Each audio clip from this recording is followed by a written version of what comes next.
नमस्ते दोस्तों। आज हम देखने जा रहे हैं मिट्टी से सोना बनाने वाली कला। लेकिन ये सोना चमकता नहीं, ये दिल को सुकून देता है। सबसे पहले हमें चाहिए रॉ मटेरियल। ये आम मिट्टी नहीं है। हम नदी के किनारे जा रहे हैं। यहाँ से हमें चाहिए पोर्सिलेन स्टोन्स, यानी चीशी। देखिए कैसे ये पत्थर नदी के पानी में धुले हुए हैं। इन्हें हाथ से चुना जाता है, धोया जाता है। ये पत्थर ही हमारी पॉटरी की हड्डियां बनेंगे। अब इन पत्थरों को पाउडर बनाना पड़ेगा। कोई मशीन नहीं, सिर्फ पुराना तरीका। इन्हें हम मॉर्टर एंड पेस्टल में डालकर पीस रहे हैं। बार बार पीसना, तोड़ना। फिर इस पाउडर को हम सीव से छान रहे हैं। जो बारीक पाउडर नीचे गिरता है वही हमारा बेस मटेरियल है। ये प्रोसेस घंटों चलता है। अब वक्त है मिट्टी को तैयार करने का।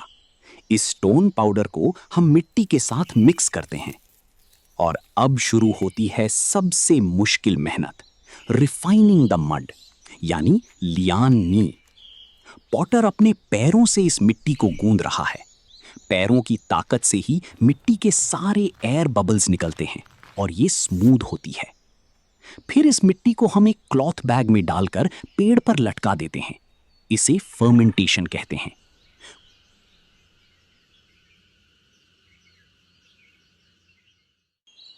कुछ हफ्तों तक ये मिट्टी यहीं लटकी रहेगी ताकि ये पूरी तरह मैच्योर हो जाए। कुछ हफ्तों बाद मिट्टी तैयार है। हम इसे एक फ्लैट स्लैब की तरह फैला रहे हैं।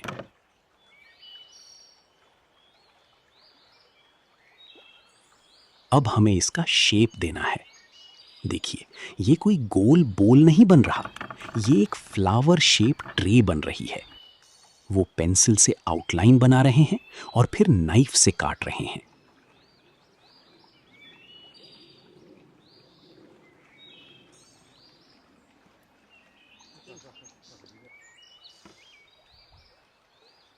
किनारों को वो कार्व कर रहे हैं ताकि वो स्मूथ और एलिगेंट लगे।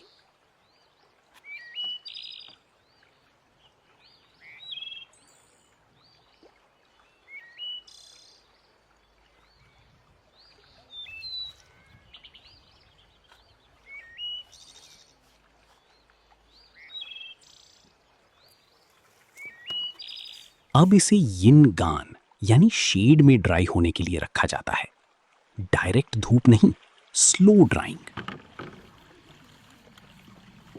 जब ये थोड़ा ड्राई हो जाता है तो हम इसे वापस पानी में डिप करके थोड़ा सॉफ्ट करते हैं, रीहाइड्रेटिंग। फिर हम इसे ट्रिमिंग करते हैं, किनारों को और स्मूथ करते हैं, एक रिम बनाते हैं।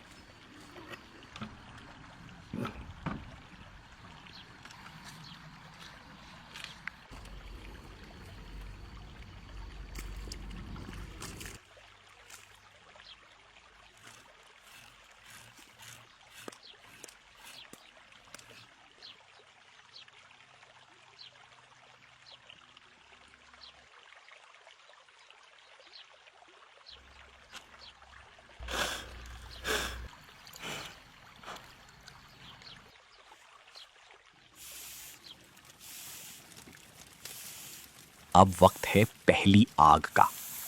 हम इस पर ग्लेज स्प्रे करते हैं और इसे किल्न में डाल देते हैं।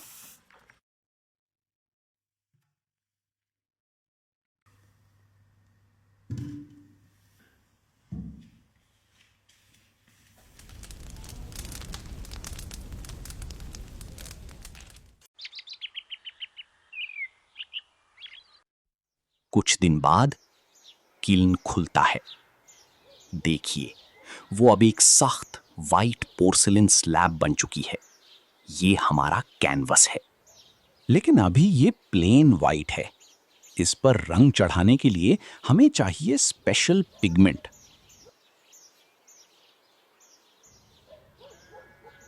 अब वापस आते हैं हमारी वाइट ट्रे पर। पॉटर इंक या पेंसिल से इस पर डिजाइन बना रहे हैं, इंक लाइन कॉम्पोजिशन।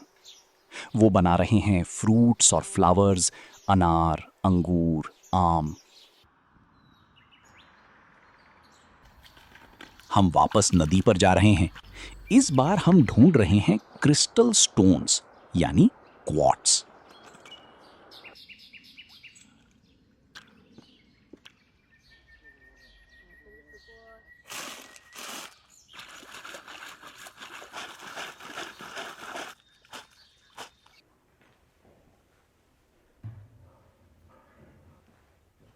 इन क्रिस्टल्स को हम रेड फर्नेस में रोस्ट करते हैं।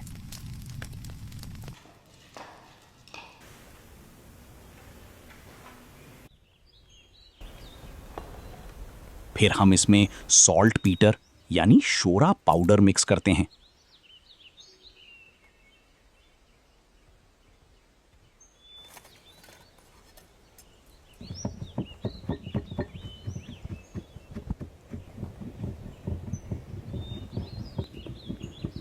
इसे हम दिनों तक पीस रहे हैं। ये मिक्सचर बनाता है ग्लास वाइट यानी बोली बाई। ये एक ओपेक वाइट इनेमल है जो कलर्स को पॉप करेगा।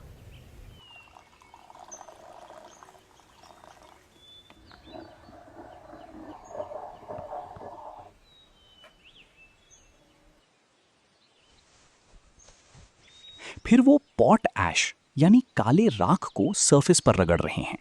ये एक ट्रेडिशनल टेक्निक है ताकि लाइंस क्लियर दिखें या सरफेस प्रिपेयर हो।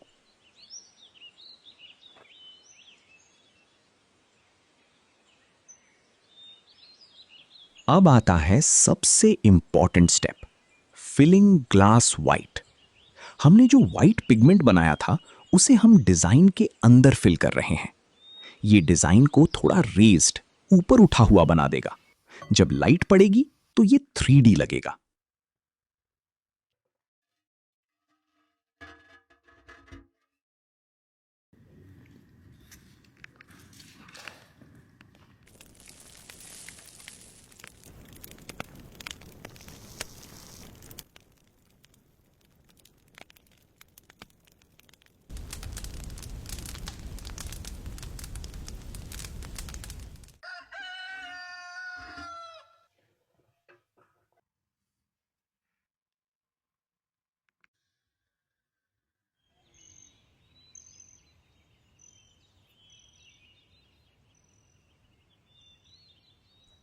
अब बैकग्राउंड कलर लाने का वक्त है।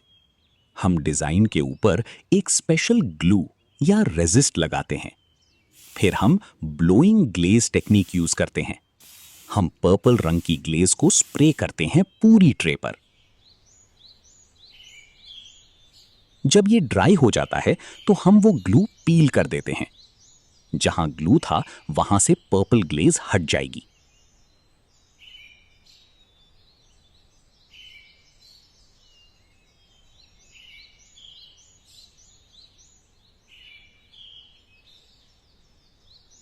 अब हमारे पास है पर्पल बैकग्राउंड और बीच में वाइट रेज्ड डिजाइन।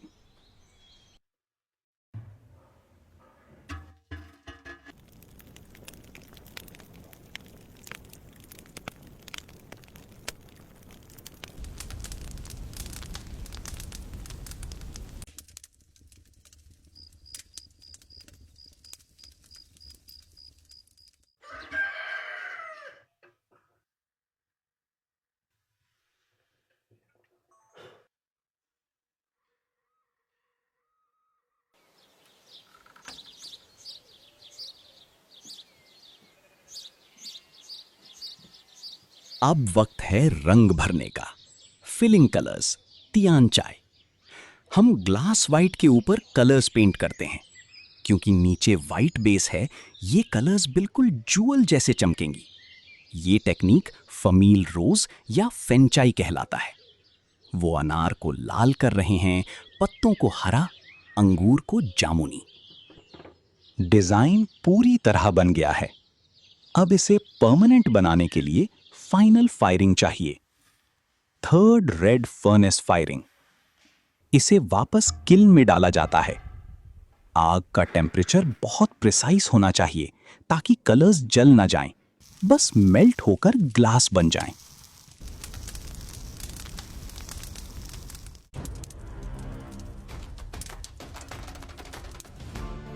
और फिर फाइनली किल्न खुलता है। देखिए वो नजारा, एक गहरा पर्पल बैकग्राउंड और उस पर चमकते हुए कलरफुल फ्रूट्स। ये सिर्फ एक ट्रे नहीं है, ये हजारों सालों पुरानी चाइनीज पॉटरी की विरासत है। मिट्टी, पत्थर, आग और कलाकार का हुनर, ये है फमील रोज पोर्सलेन।